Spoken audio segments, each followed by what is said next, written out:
give out.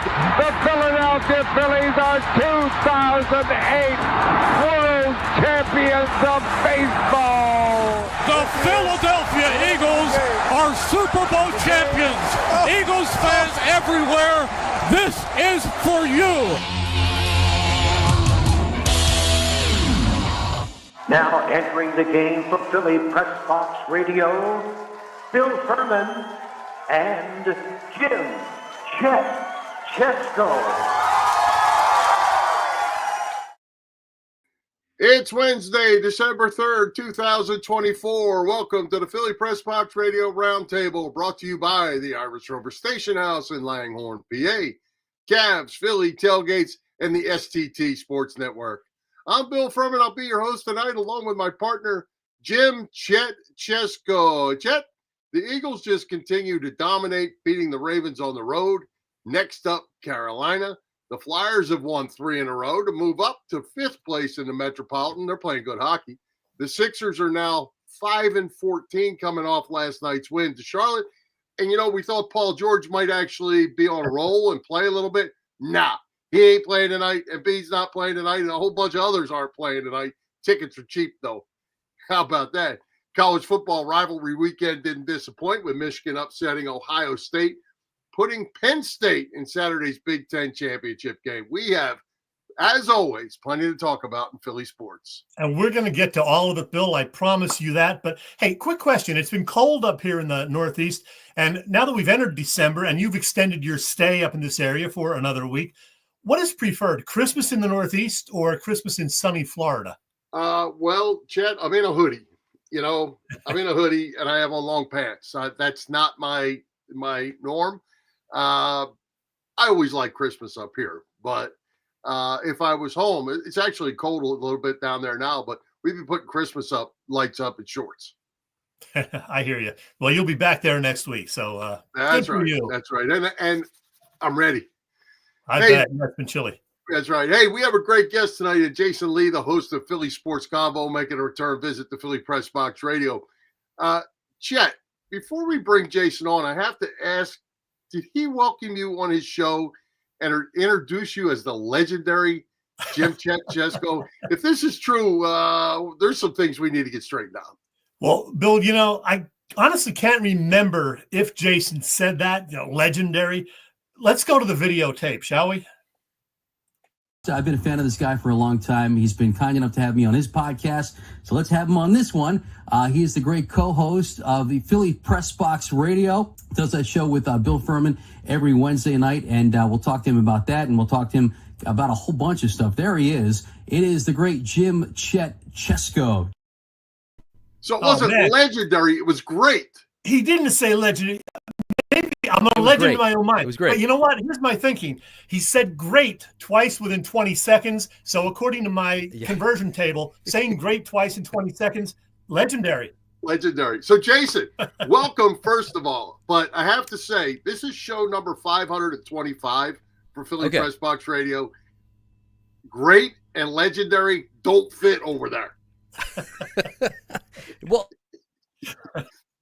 there's a reason I said great twice. Although I hope it's not like a double negative or a double positive becomes a negative, right? I hope it's not like that. No, listen, as I said to you, Chet, on my podcast, I like what you guys do. I like watching your show. Hell, your intro, whoever put that together. I mean, you got Gene Hart, Bill Campbell, Merrill Reese. Who am I missing? Harry Callis, Dan Baker, for God's sakes. Right. I mean, how can I get Dan Baker and intro me? How'd you guys pull that off? Well, we've had Dan on the show, I think, 5 or 6 times, and he's great. Kind of schmoozed him a little bit, and he was glad to do it. Great guy, Dan Baker. You know that. Yeah, he's awesome. He's awesome. No, it's good. It's good to be with you guys. I know last time I was on the show, Bill, you weren't here, so I'm glad to be with you. You too, Jason. Let's get it going. No legends, just 3 guys talking sports. Let's start off with the Eagles. They've won 8 in a row. But I want to ask you this. Saquon Barkley is right now on pace for about 410 to 415 touches. We're talking, carries and receptions. Is there any concern about him wearing down at some point? No. No, no, I'm not concerned. I say give it to him as much as you can. Give it to him as much as he'll take it. He doesn't seem to mind. I mean, he wants the ball every time. And, he's the kind of guy, first of all, he's in such good condition. He's been down this road before. I think I'm not worried at all. The more touches for Saquon, the better. And we're seeing that. And, the guy's amazing. Yes, he is. Yeah, I think the they talked to Nick Sirianni about that a few weeks ago, and he says that they're trying to, minimize his workload during the week. So come game time, he's ready to go. And if you notice, he takes himself out quite, I won't say quite a bit. When he needs to, he takes himself out. I think that's good. And there have been situations, in the not too recent past where the starters are sitting in the fourth quarter, so he's getting some rest here and there. And listen, hopefully that trend continues. You got, on paper, what should be an easy game on Sunday, so hopefully by the time the fourth quarter comes around, maybe the game's in hand and maybe he can sit. Maybe I was gonna say maybe you're not really playing the final game of the season because you got the division one, but then I guess you're going for the number one seed, so yeah. I guess you will play the starters in the final game. But no, I don't worry about Saquon at all. I'm glad to have him. Jason, you and I talked about this. Nick Sirianni, he's still not beloved by everyone. The guy has the best winning percentage of all active coaches. The team has just won 8 in a row. Yeah, they had the bad finish last year, but does Nick Sirianni get the credit that he deserves? No, and I'm going to include myself in that. And I've been guilty of this. And as you and I talked about, Chet, when he made that comparison to what was it, like fertilizing and and watering your plants, we all made fun of the guy, including me. And I had a weekly TV show at the time, and I went on television and I made fun of the guy. But you know what? The guy, all he's been doing is proving everybody wrong. And then earlier this season, he, with the bad decisions, and rightfully so, we got on him for it. But to his credit, he learned from it.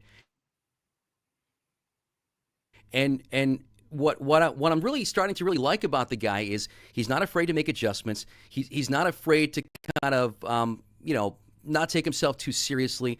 And the team plays for him. The team loves him. And I know everybody's going to give credit to the two coordinators, and they deserve a ton of credit.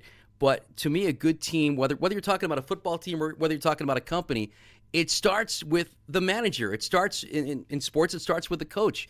If the coaching isn't good, there's kind of that trickle-down effect. But I think it also works positively as well. If the coach is a good coach, that trickles down too. And like you said, all he's done is win.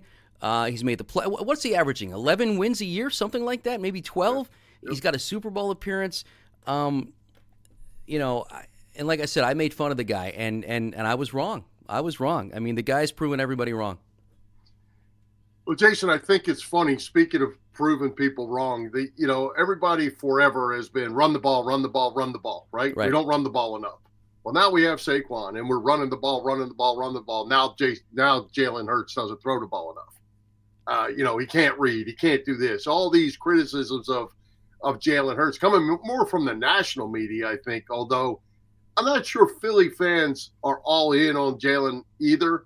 One of them might be sitting up in that corner of the screen, but I think when you're successful with your big offensive line and a great running back, they're better because he's not throwing the ball 30 and 40 times a game. Oh, no doubt about it. No doubt about it. And how much did we complain when we said they were throwing the ball too much, that he's in harm's way? He's getting pummeled. He's getting hit all the time because he's dropping back to pass so often. If he's handing the ball off to Saquon, he's not the target anymore. So you're kind of elongating him as well. I'm a Hurts fan. I'm a Jalen Hurts fan. And I know you guys, you've talked to Merrill Reese before. I've had Merrill Reese on. Merrill Reese has been a Jalen Hurts guy since day one. Even the times he's struggling, Merrill will say, you know what? The guy's got talent. Just give it time. He's got, and I agree. He's got talent. He's what he can do. Some of his passes to A.J. Brown, some of his passes to Devontae Smith, even the ones where Devontae's making like an awesome catch, like when he made that one-handed catch and somehow got his 2 feet in the end zone. Hurts put that ball where only Smith could get it. Either our receiver gets it or nobody gets it. And also, he's gotten better at throwing the ball away and not taking a bad sack, and what he can do with his legs. I mean, there's just so many dimensions to the guy, and then you pair him up with all these weapons. I'm a Hurts guy. I'm glad they signed him. I'm glad they gave him the contract, and I'm glad he's here for a while. Well, I'm a Hurts guy to an extent. I don't put him in the elite status, but he's doing well, having a fine season. I'll tell you who I am a fan of, and that is this guy, Jalen Carter. He plays every snap anymore. He's always getting double-teamed. The refs seem to turn their heads when he's being held half of the game. What's your take on Jalen Carter, man? Well, how could you not love the guy? You're right. I mean, he's always there. The guy, he always brings it every game. And, you know, it seems like he's getting better every single week, if that's even possible. But he is. That defense, I mean, I know we were kind of questioning them in the first few weeks of the season, especially after that Tampa game. But, man, have they turned things around. He's part of it. I mean, you know, Quinyon Mitchell, Cooper DeJean, Vic Fangio, the guy is – the guy's a miracle worker. I mean, would you say they have the best defense in the NFL right now? I mean, I would say so. Yeah, yep. They're right up in the first couple for sure. Yeah. Yeah, I think you know, whatever happened last year, we are all speculating what happened in that collapse. And, you know, but as you turn the page now and you look at how all these Georgia guys that look like people thought they were a bust, none of them are turning out to be a bust. They're all playing good. And, you know, the Kobe Dean, of course, you mentioned Carter and a bunch of others. Everybody's playing real well. And I think you can't, and you mentioned the DBs, you got to talk about Howie Roseman and what he's done. Howie, he's been amazing. Both, you know, his draft picks are unbelievable. His signings are unbelievable. I mean, he rarely makes a mistake. I mean, Roseman's an amazing GM. And actually, you made me think of something. Talking about how last year ended. You know, that debacle at the end of last season. But to me, that focuses back on Sirianni and how he got the team to turn around. I mean, think about that. Last year ended the way it did. What, they lose 7 of 8, something like that, right? And then the first 4 weeks of the season didn't go well, but he somehow kept the team together and he turned things around. So that's another feather in Sirianni's cap, I think. But getting back to Roseman, in football, I mean, if you've got good ownership and you've got a good general manager and you've got a good coach, and I think the Eagles have all three, you're in a good situation and you're going to be in it every year. And the Eagles pretty much are. Chet the Great. Bill, your title will be announced soon, I'm sure, from our buddy PJ. Thanks, PJ. Hey, Jason, did you see you got a big fan apparently over at STT Sports Network? I guess that's our guy Phil, huh? Let me tell you, Phil, I'm a big fan of his. The beard of knowledge. Beard of knowledge. That's right. You know, I've been a fan of Phil's for a long time. I had Phil on my old TV show twice, and I know, like, you know, he was grateful for that because he always wanted to talk about sports on television. But I said to him, no, you're helping me out because he was giving me great content. And, you know, I'm at work in the morning when Phil does his show, so I rarely get to see it. But the times that I'm off and I get to tune into Trending in the AM and I'll leave a comment there, I enjoy what he does. He is, to me, he's among the best sports talkers in the city. And there's, I don't see why a station like IP or The Fanatic, scoop him up, give him a weekend shift, man. You guys too. Philly Pressbox Radio on the radio. Come on. There you go. There's Phil.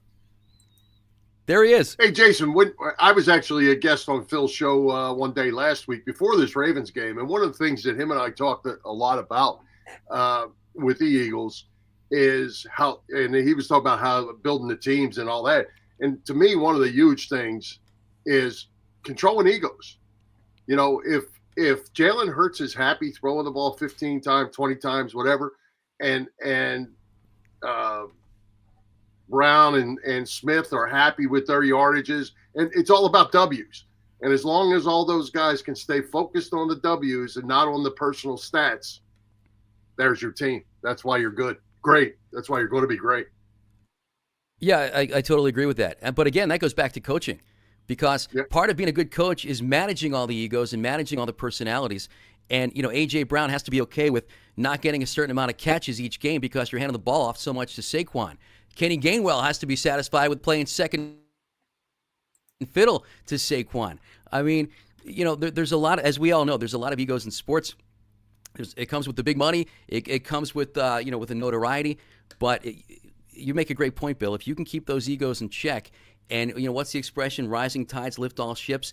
If the team as a whole comes up, you're lifted up too. And some players, it takes a lot to get them to realize that. But luckily, none of the guys wear green. Hey, let's enjoy the ride, man. 5 more regular season games, and then at least, we think, 3 Super Bowl run playoff games. So it's going to be fun. Let's switch gears, though, and talk a little Phillies. Jason, when you had me on your show a couple of weeks back, we talked about the Phillies offseason. I think we both agreed there are going to be some moves, but what do you see happening? We hear the names, Bohm and Marsh as likely candidates to get moved. Do they need to move those guys? What do they have to do to, take that next step? I'll be honest with you, Chet. I don't know. The Phillies are a conundrum to me because you look at the lineup, and on paper, it's a great lineup. But for 2 years in a row now, they all seem to go cold at the same time. I've never seen such a potent lineup go cold at the same time. And I'll be honest with you, I don't know what the answer is. I like Bohm. I know Bohm had some attitude issues, and he'll sulk if he's not doing well. But I think the guy's got talent, and I think if you can get him straightened up between the ears, I think you're going to be glad that he's sticking around. So I don't think I want him to go. Marsh is so streaky. I mean, when he's hot, he's really hot. But when he's cold, he is ice cold. If they can get something for Marsh, okay, why not? Why not? I mean, I'm hearing there was a rumor a week or so ago that they're among the people they were shopping around was Ranger Suarez. I don't want to see him to go. I don't want to see him go at all. I want Ranger to stay here. I don't know how you guys feel about that. I kind of like how their pitching staff is shaping up with Wheeler and Nola and Ranger. I don't want to see Ranger. I don't want to see him go away. Yeah, I think I like Bohm too. I've been a Bohm guy right from the beginning. What they have to do though is you can't keep recycling and coming back with the same result or dropping off. Somehow they've got to shake the pot a little bit, and I'm not sure really how you're going to do that either with a lot of these long-term contracts. They have a couple young guys down on the farm that are close. They might not be ready right now, but they're close. Yeah, that Trey Turner contract looks like an albatross. I mean, what's that going to look like in a few years? And the thing about it is, last season fans sold out the ballpark more nights than not. I wonder if that's going to happen this year, because we had 2 straight years where there was disappointment. So I think it's going to, as we get into next season, even if they come out, lightning right out of the chute and they're in first place, and even if they go wire to wire, it's going to be like, all right, well, show me this in October. Let me see what you do in October. I just wonder how next season's going to go from a fan perspective. Well, Jason, I want to get your take on the 76ers, the least liked team in Philadelphia right now. Do we have to talk about that? They're 5-14, even with a 2-game winning streak. But you know the situation. Paul George started the season on the injured list. Now he's back, scored 29 points Tuesday night. Can't play tonight. Can't play back-to-back yet. Joel Embiid has played, a handful of games so far? 4 games. Not quite a handful. And I hear he is again starting to ramp up. Whatever the hell that means. Jason, how are you enjoying this Sixers season so far? Can I be honest with you guys? And this is going to sound terrible from a supposed lifelong Philadelphia sports fan. I haven't watched very much. I don't care to watch very much. And I never thought I'd get this way, to be honest with you guys. It's gotten to a point where I think, at least for me, it's gone past anger and it's gone to apathy. Just with the way this whole Embiid thing is played out, he shouldn't have played in the Olympics, and then just the underhanded nature of, okay, well he couldn't start the season because he's ramping up. Well, what's he been doing then? Why is he ramping up? And where's Daryl Morey? Why aren't we hearing from poor Nick? I feel for Nick Nurse. Nick Nurse has to take the shots every night from the media, and I'm sure I know he's well compensated for it. But I'm sure he didn't think that was part of the job description.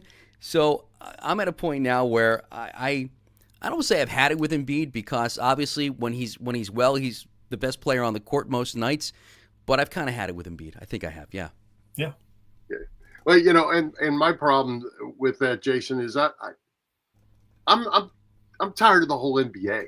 It's just not doing anything for me. I don't like the style of play, and then put the Sixers on top of it. I just soon watch SUV,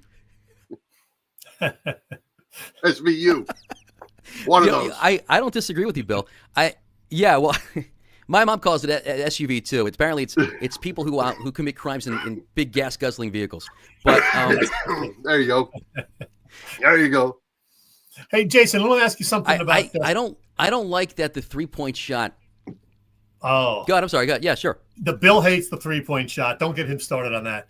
He hates the 3-point shot almost it's become as so much much part of the game. I hate hockey. that. So Bill's like a dinosaur with that stuff. Don't get him started. Ruined the game. Yep, agree. All right, Jason. I wanted to ask you about something fun. You do this most Tuesdays and Thursday nights. Trivia. You do trivia nights. Award nice little prizes to folks like these lucky people who won it 3 weeks in a row, apparently. How much fun is that? And how much do you put into getting all those questions together? The prep could take a while. The prep usually I have a routine. I wake up on a Sunday morning. I sit down with a cup of coffee, get out my laptop, and I just get my trivia stuff together. It usually takes an hour and a half or so. I like to vary the questions. It's general knowledge. I play some music. I have some music questions too. It's a lot of fun. I mean, I get up for work for my regular job, quote unquote regular job. I get up at 1 a.m. But I'm out doing my trivia nights 2 nights a week until almost 10 o'clock. Oh man! But I do it because it's so much fun, and I love to do it. And it gets you out there, and you guys know this because as a broadcaster, you've got this creative energy, and you got to get it out. And sometimes these days in radio, you can't always be as creative and have as much fun as you want to, but you can go to a bar and talk into a microphone, and you can have fun doing that. And I really enjoy it. So it's Tuesday nights, Mike's York Road Tavern in Warminster. Thursday nights, Palace Tap House in Huntington Valley. I know you guys. I don't know how far away you are from there, but Chet, I know you like a good beer. I see your pictures on Facebook all the time. Yeah, occasionally I have a good beer. I'm going to come see you one of these nights. I will be there. I promise. Yeah, that's awesome, Jason. I didn't know about that. I actually, back during COVID when we were stuck in the house, I actually did a thing right here, a Philly Pressbox Radio trivia show once a week just for fun. And people. I love that. People were back and forth, and it was a lot of fun. No prizes, no nothing, just something to do back when you couldn't go out. So right. Well, hey, I'm Jason. sure you had a blast doing it. Absolutely. Hey, before we let you go, because we're running out of time, let everyone know what else you've got going on, where they can follow you on your social media and all your shows and everything you're doing. And Jason, let me interrupt and ask you this as a lead into that. Regarding the Philly Sports Convo, which you're going to talk about, you've had numerous bigger name guests than this non-legend. Who are some of the folks you've had on there? Well, I've had Phil Stifle on. No, I've been lucky. I've had Bernie Perron on, Larry Boa, Merle Reese. I've had Mike Missinelli on. Ricky Ricardo's been on the podcast. So it's been really cool. The last couple of years, especially doing the weekly TV show that I had for a little while, I really got to know a lot of people in the world of sports, and I've got some good contacts now, and they've all been very nice to me. And as you guys know, because you've had some big names on your show too, it's really cool when these people that you admire and respect so much, they come and they're nice to you and they come on your show. Ray Didinger I had on too. I know you guys had Ray Didinger on way more times than I did, but he's always gold. So it's been a lot of fun. Philly Sports Convo, check out the YouTube channel, like and subscribe, phillysportsconvo.com. I do some traffic on the radio on Classics 107.9 in the afternoon and 100.3 WRNB. And I'm walking around PHL 17 in the morning. So that's what I got. Busy guy. Right. Well, Jason, we certainly appreciate you coming by with us. And, hey, let's do it again. Good stuff. I would love to. Always good to be with you guys. Thank you for having me. Nice, Jason. Take care. Happy holidays. Enjoy. All right, Chet, as we've been saying in recent weeks, Philly Press Box Radio is now part of a new podcast network, the STT Sports Network, as in Set the Trends. It's a network set up by our pal, as we just talked about, Phil Stiefel, host of the terrific Trending in the AM show that you can find every weekday morning on STT Sports Network YouTube channel. Check out Phil and be sure to subscribe to the channel. Phil's show is on there, and now so is ours. Yep. You can find Philly Press Box Radio there in addition to on our own YouTube channel and on our Facebook page. That hasn't changed any. Again, it's STT Sports Network, setting the trend for what sports talk should be. Hey, Chet, tell us, we're hitting the holiday season between Thanksgiving and Christmas. What's going on at the Irish Rover Station House? Well, Bill, the Irish Rover Station House in Langhorne, Pennsylvania has happy hour specials, always 24 beers on tap. Some fun seasonal cocktails this month, too, by the way. And Thursday through Sunday, dinner specials. Music this Saturday at 8, courtesy DJ Cisco. And don't forget, it's happening very soon, the Irish Rovers annual Ugly Sweater Party. It's happening Thursday, December 19th, starting at 7 p.m. I'll be there. Get your sweater ready, folks. I got mine picked out. The Irish Rover Station House is on Bellevue Avenue in Langhorne. Check the website for all the details. That, of course, IrishRoverStationHouse.com. And we're going to lead into our next segment with this guy. It's me, Jackie Bam Bam from 93.3 WMMR, Philly Press Box Radio. Chet, Phil, what are you doing? It's me, Jackie Bam Bam. Hey, Chet, Phil, I love you. All the best. Bye. Always makes me laugh. Jackie last night. Jackie was at Xfinity Live and the Victory Beer Hall there for the MMR Preston and Steve Show's annual Camp Out for Hunger. They had a special Tuesday music night with the Hooters and some other talented musicians. And I hung out with Jackie Bam Bam for about 20 minutes after that ended. And Jackie loves the 1970s Minnesota Vikings. So we were talking about, Carl Eller and Alan Page and all those guys. So he's a trip. Jackie Bam Bam, great guy, obviously, and fun dude. He's got some mummers there tonight at Xfinity Live, and the camp out goes on all week till Friday, helping Philadelphia's food challenged folks. So get those donations in. I was going to say, Jackie doesn't look like he'd be much fun to hang out with. He is a trip. I bet. Hey, Chet, college football rivalry weekend did not disappoint. Somehow the chips fell where they were. Penn State is in the Big Ten championship game because Michigan beat Ohio State again. And Penn State now ranked number 3 in the country. Yeah, it was quite a weekend, Bill. You know what? We are going to talk about all of that. But before we talk about what's going to happen this Saturday, we got to talk about what happened last Saturday. As everybody knows, Penn State was up 38-7 over Maryland in the closing minutes. The Nittany Lions had the game well in hand, but they were continuing to move down the field over the last couple of minutes. And on the final play, backup quarterback Bo Pribula threw a touchdown pass to make the final 44-7. Oh, by the way, a half point above the Vegas over-under. Now, before you and I discuss that, here's Coach James Franklin's statement on the situation in his post-game presser. I get it, but a couple things I will say. My job is to put the 3s and 4s in the game. But when the 3s and 4s get to go in the game, they get to play football. Those guys deserve to play football. Your 1s are in the game. You're trying to score. We're trying to score. On top of that, you're playing cover 0. If you don't want, play cover 2. So I'm good with it. And on top of that, there's also a change in college football. We are trying to play as long as we can, make the playoffs, and be seeded as high as possible.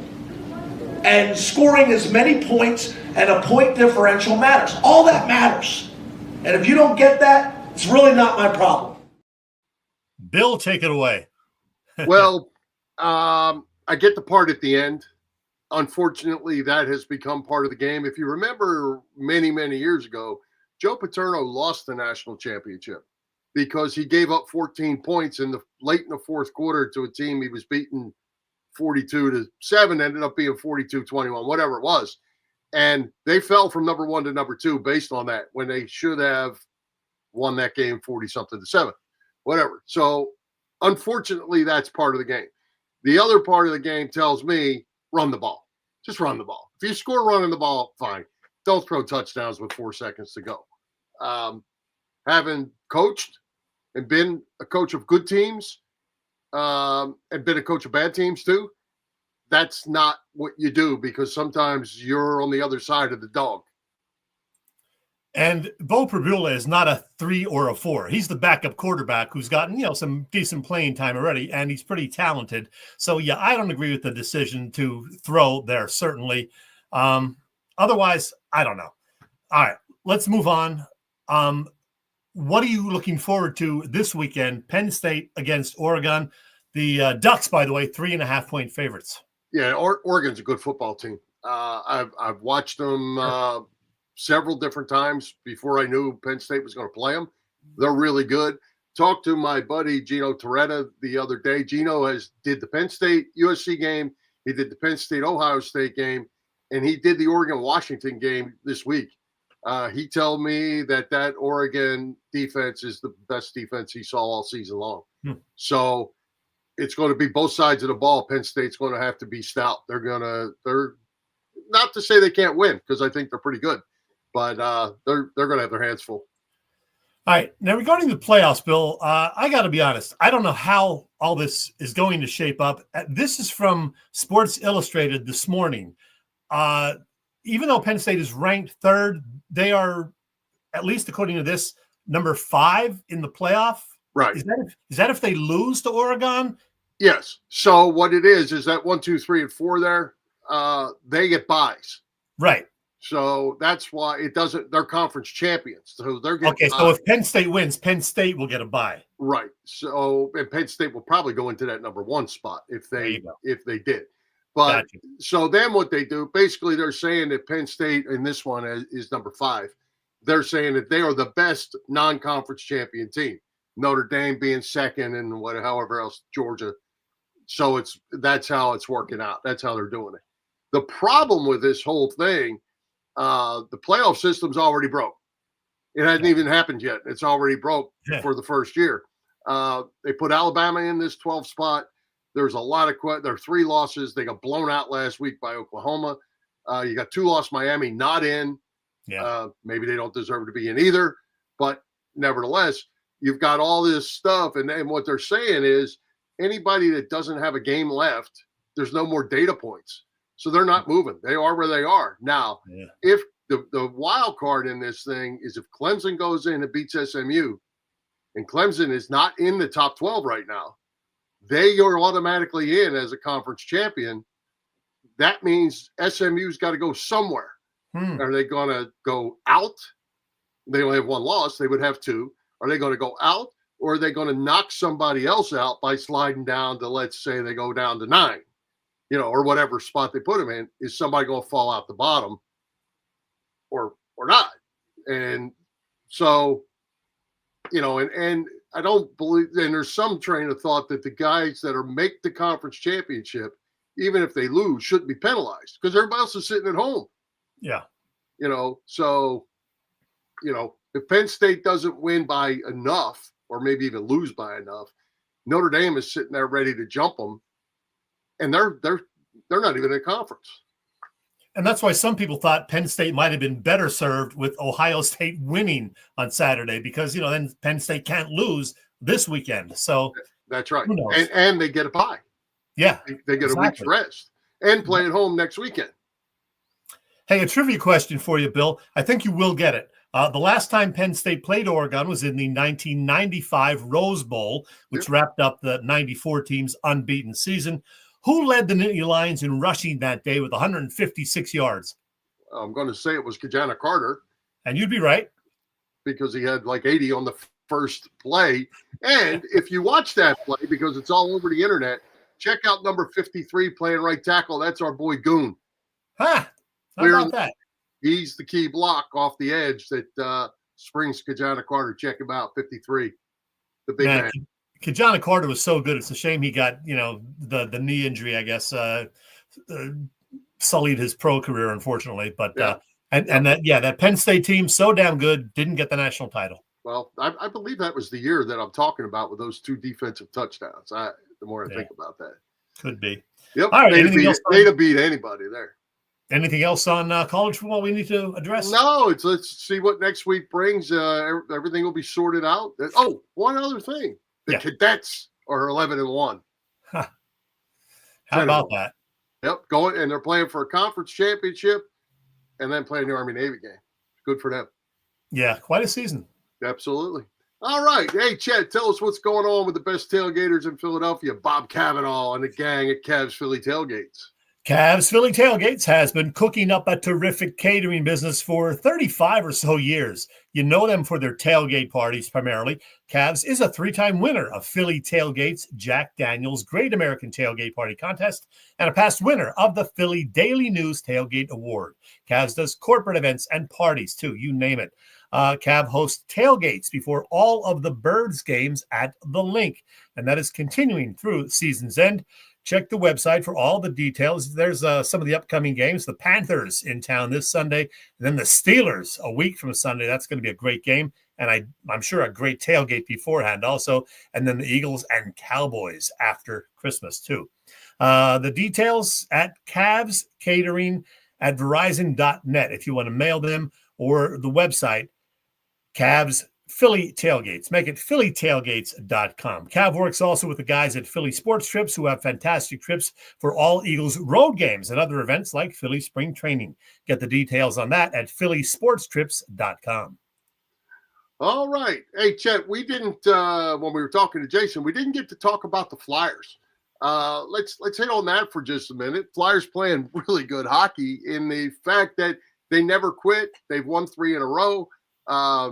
Mitchkov magic seems to happen every time they hit overtime. Have you gotten to watch much Flyers yet? Off and on. Yeah, Mitchkov is just so much fun to watch. 3 overtime game winners already for Mitchkov in the early part of the season. That's just incredible. They are currently the 8th and, for now, final playoff team in the Eastern Conference. Now, of course, that was the case a year ago, too. Before we got to midseason, then there was the second half collapse. So I think they're better suited this year to keep that momentum going with, the infusion of the young talent. The goaltending's gotten better, even with Sam Ersson out the last few weeks, and he's apparently pretty close to coming back, if I'm not mistaken. So the goaltending should, continue to improve. So I think they could sneak into the playoffs this year, Bill. Yeah, I do too. They're better on offense. Still need to score some more goals, but better on offense. Mitchkov is just the key, I think, because he can score anytime he's on the ice, and looks like he's on his way to that Rookie of the Year. Got a long way to go, obviously, but the goaltending has to keep getting better, and the defense is getting better. A lot of stories out there about guys maybe being moved at the trade deadline. I don't see the Flyers being sellers in any way. No, you can't. Not when you're playing this well. In past years when they knew they had no shot of going anywhere, I understood that. But, now you're riding some momentum here. You got all these young guys. Why would you sell? No. Let's just see what happens and, see how it plays out. It's going to be a fun ride. And, yeah, I will start watching them more and more once we get into January. That's just the way it is for me, Bill. Yeah. Well, the other guy you got to mention is Travis Konechny. Yeah. He's well over a point a game so far. He's right up in the league leaders in goals scored. He is off to a flying start. Good for him. He's another guy, he seems like he's been here forever. He's still a young guy, and he's getting better every year. Yeah, definitely so. What was I going to say? Oh, the Flyers were playing so well last week. And then, they win Saturday, and now they're off until Thursday. That's a long layoff, and hopefully it won't hurt their momentum. Well, they had all those games jammed in there together early in the season, and now all of a sudden this just happened to be their window. They just happened to have won 3 games in a row when they got to the window. So, you know how that goes. It's you got to come back, got to play, right? Hey, Bill, we were talking earlier about the Phillies a little bit. Let's stick with baseball for a second here, or go back to baseball, because there's been something in the news the last couple of days. I know a lot of people are excited about it. I'm talking about the golden at bat rule. For people who don't know, explain what that is and why it's maybe not the best idea. Well, it's being discussed by Rob Manfred, the commissioner. He's throwing it out there that basically you could pick a guy out of the lineup, off the bench, whatever, and plunk him into one time per game, plunk him into the lineup at any spot to come up and hit. It's idiotic. It's idiotic. But and what I didn't get, I don't know this is true. Let's just say you batted for the eighth guy, and Harper comes up and bats for the eighth guy. Yeah. Does the eighth guy bat next? Or does the ninth guy bat next? Yeah, I haven't heard the specifics. I don't even know if they've gotten that far as how it would work. Would he just, come right after him, or would he lose his entire at bat? Right. Who knows? I saw an interesting tweet that came from Roger Clemens, and he said, hypothetically, let's just say bases are loaded, no outs, Ohtani's at the plate. I work him a long count. I strike him out. Now I got to face him again? Yeah. Like right now. Like he doesn't leave the box. He just gets a new count, and I have to get him out again? That could be the case. What's that? That could be the case. I mean, something like that happening, if that were to happen. I'm trying to find a quote, if I can talk for a minute, Bill. Well, I can tell you, I thought the Phantom Runner was idiotic. This is even more idiotic, and it goes along with shootouts. Just take all that crap that has nothing to do with it and get rid of it all. Let's get back to playing the way you're supposed to play. All right. It's from Spike Eskin. Spike Eskin, of course, son of Howard Eskin. This is what he tweeted. The golden at bat rule is the exact kind of rule everyone would complain about before it's implemented, but love after it's implemented. It solves the one thing MLB doesn't have, the ability to give your best player the chance in the highest leverage spot. No. Yeah, that's why you have a team. It's not fantasy baseball, or, well, whatever equivalent to Madden is in baseball. It's not that. It's baseball. Yeah, I can't get behind this one. And most of the quotes I've seen from players, even some, officials, they don't like it either, Bill. They think it's kind of ridiculous. I don't think it's going to happen. But you know who uses it? The Savannah Bananas, the Harlem Globetrotter type baseball team that does tours every year. That's about where you'd expect it. Yeah, they apparently have this golden at bat thing. But no, I don't like it, and I don't think it's going to happen. But hey, it made some good discussion. You just never know. You just never know. I don't know. I saw, who was it? It was a major league player. I can't think. He said, if this is it, I'll never watch another baseball game. Yeah. Yeah. He said this is, Papelbon. Might have been Papelbon. Somebody I saw just said this is ridiculous. We're not. Yeah, none of our viewers seem to like it. So we got smart viewers. They know. Yeah. Well, I mean, it might be great the first time you put Harper up there and he gets a hit, but what happens when he doesn't? And what about the Greg Grosses of the world? Remember them guys? Oh, yeah. Come up, pinch hit, whatever, get a big hit before you get rallies going, stuff like that. And that's what baseball is all about. Not watching the superstar come up and strike out or hit a home run. We watch them strike out enough already.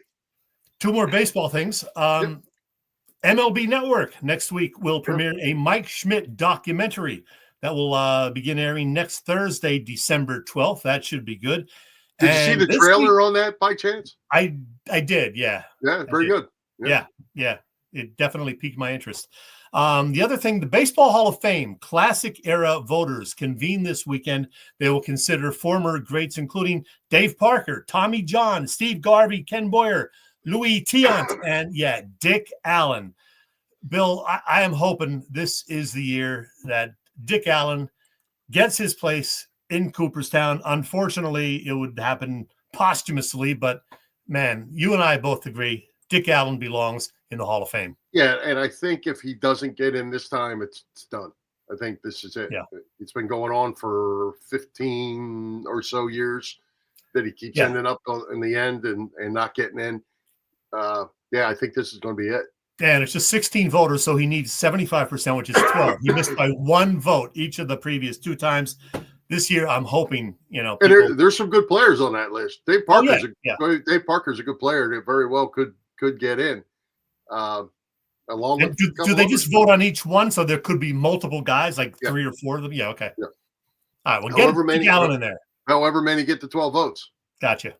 So we'll see. I hope Dick Allen gets in. That's for sure. Tommy John could get in just for having the surgery.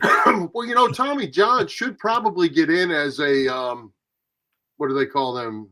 The contributor.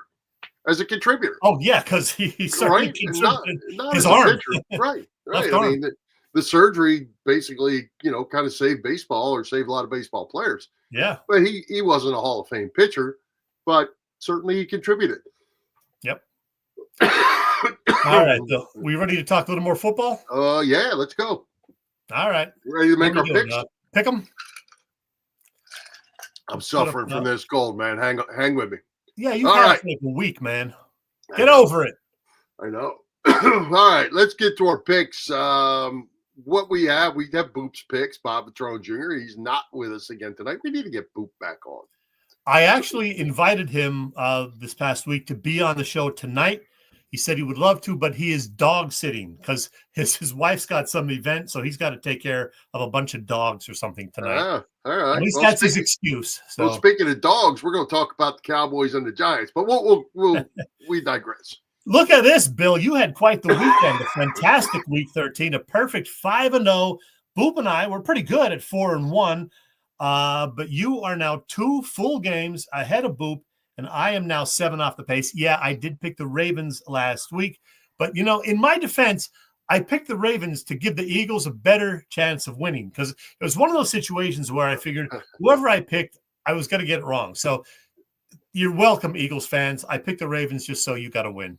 Well, we've gotten a little better as the season's going on, and we got to see the teams a little bit, see where they all fell out. I think we've done much better. If you look at how we were in the first probably 4 weeks, it wasn't very good, and we've done a little better since then. Yep, for sure. All right. Ready to pick the games? So this week we have the Thursday, or Washington's off. So we have Thursday. We've added 2, and it's going to be a really good one Thursday night. Green Bay at Detroit. The Lions are -3 points in that game. Who you like in that one? That's a good one. Oh, let's see. Let me get Boop's sheet. Boop's sheet. Boop says Packers at Lions. After playing down to the Bears level on Thanksgiving Day and surviving, Detroit plays back up to its own level. His pick is the Lions. Guess what, Bill? I'm taking the upset. Detroit's banged up. Green Bay is playing pretty well. I am taking the Packers on the road. It's funny you say that because I was taking the Packers too. I love the Lions. I really do. I think they're really good, but Green Bay is playing really well, and it's about time that Detroit might just fall, I think. I'm going Green Bay. All right. Seattle at Arizona was our other game. The Cardinals -2.5. I told you I wouldn't get on the Cardinals bandwagon unless they played with Minnesota, but darn, they didn't win, but they played with them till the end. Boop says Arizona blew a 13-0 lead to the Vikings in Minnesota, but will not do so here. His pick is the Cardinals, and yeah, I like their chances as well. I'm taking Arizona. I'm taking Arizona. All right. New Orleans at New York. The Saints are -6. The Giants still stink. Boy, there's a lot of excitement about this game. Nowhere. Right.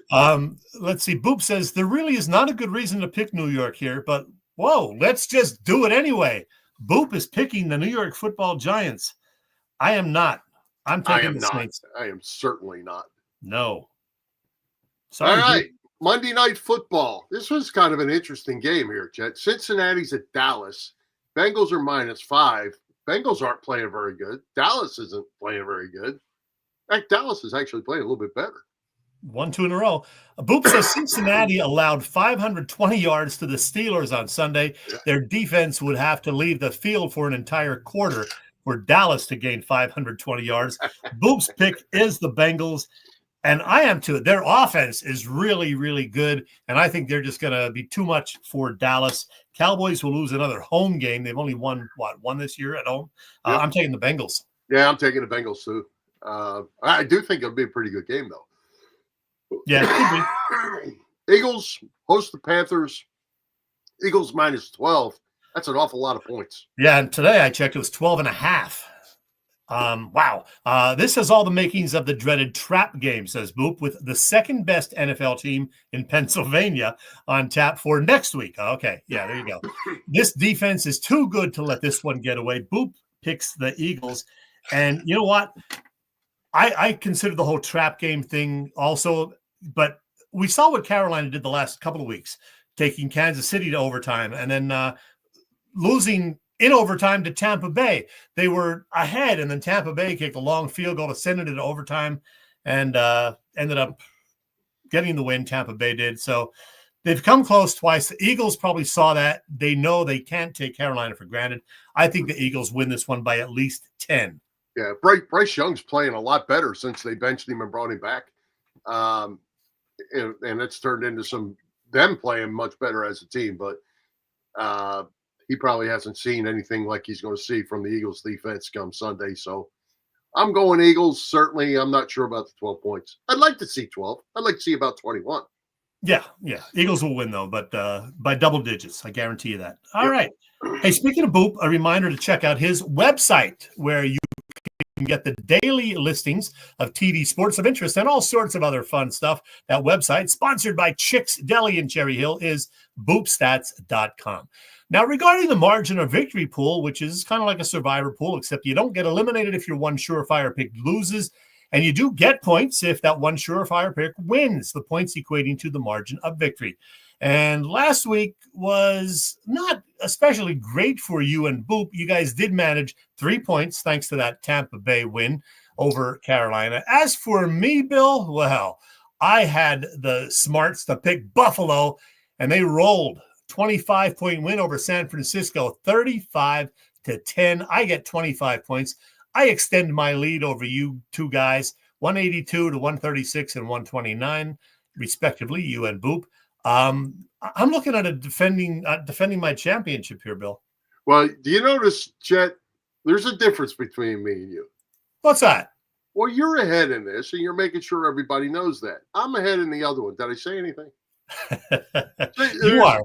Here, I'll show it again. There's the pick'em standings. Bill in first place by 2 games over Boop and by 7 over me. Yeah, congratulations, Bill. Talk to me in about 5 weeks, and then we'll gloat. Till then, we ain't gloating.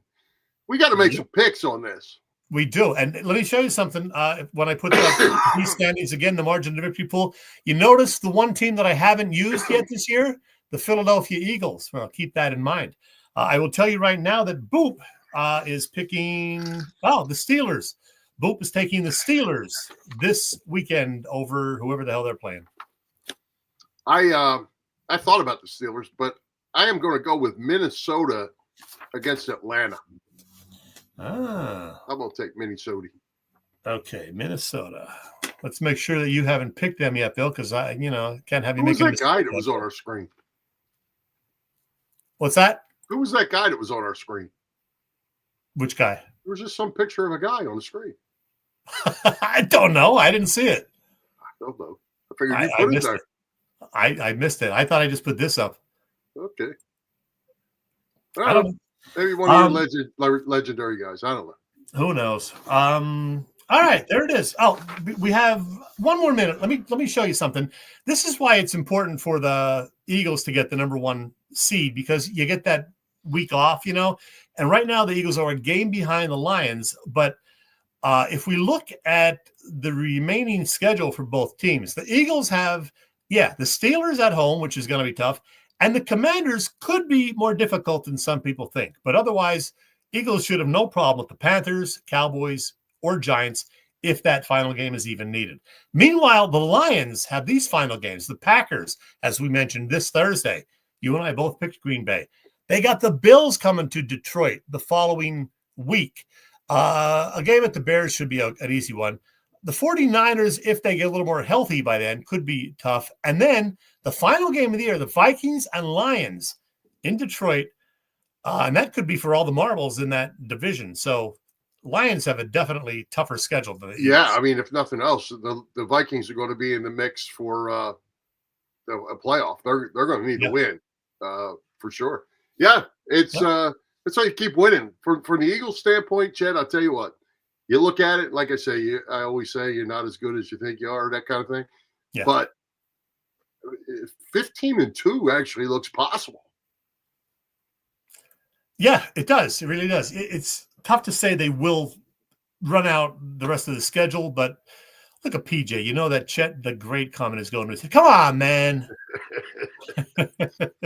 He ain't lying, Chet. And we got Robert Moser accusing me of cheating in the margin of victory pool. Man. They know you. It only took 525 weeks, but people know you. Congratulations to us on show number 525. All right, that's all on football. Great guest tonight, Jason Lee. Who's coming to Philly Press Box Radio next week? Well, Bill, I'm glad you asked. Next week, we have a couple of great guests. We have a first-timer visiting us, a guy who's been covering the Philly sports scene for 30-plus years. Maybe this is the guy who jumped on the screen before. Maybe. It is. Oh, it's Bob Cooney. He spent a lot of years at the Philly Daily News. Well, we're going to talk Sixers and more with Bob Cooney. Really looking forward to having Bob join us. Plus, we will have our annual December visit, Bill, from one of our favorite guests. He's one of my favorite Philadelphia Eagles of all time, number 86, Arkansas, Fred Barnett. Man, that is going to be fun. We have Bob Cooney and Fred Barnett on next week. Awesome. Hey, Chet, couple odds and ends I want to throw at you. What'd you think, if you saw this, what'd you think about planting the flags on the logos in college football? 4 different ones at least, and they all turned into brawls. Yeah, it's probably not a wise thing to do because, the home team doesn't like that. So, it's going to lead to potential trouble. Probably not a great idea. I understand you're showing off that you went into their stadium or their park and won the game and, this is ours now. But, yeah, it could lead to a riot and injuries or, getting pepper sprayed, as we saw. So, yeah.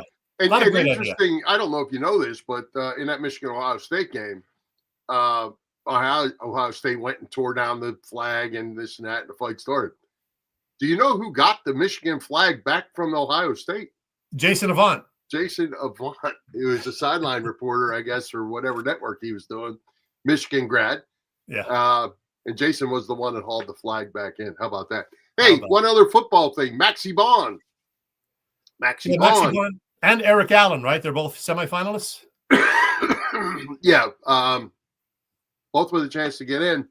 Tough sledding, man, to get to the end of that group. It is. And I think they've both been in this situation several times already. I think this is the 5th time for Eric Allen, something like that. We keep hoping.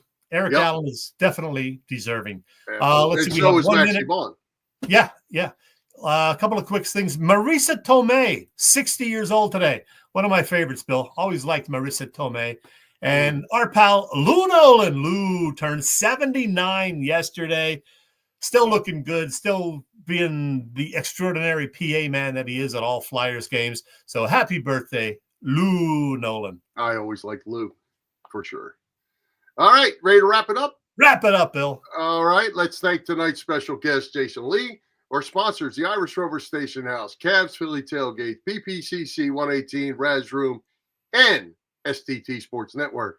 For Jim Chet Chesko, this is Bill Furman. We hope you enjoyed the show, and we'll join Philly Press Box Radio next Wednesday, December the 11th at 7 p.m. You can see us live on Facebook, on our Philly Press Box YouTube channel, and on the STT Sports Network YouTube channel. And listen on Apple Podcasts, iHeartRadio, and all the others. High hopes, Philadelphia sports fans. Go Birds and go Penn State. Let's do the song. Come on.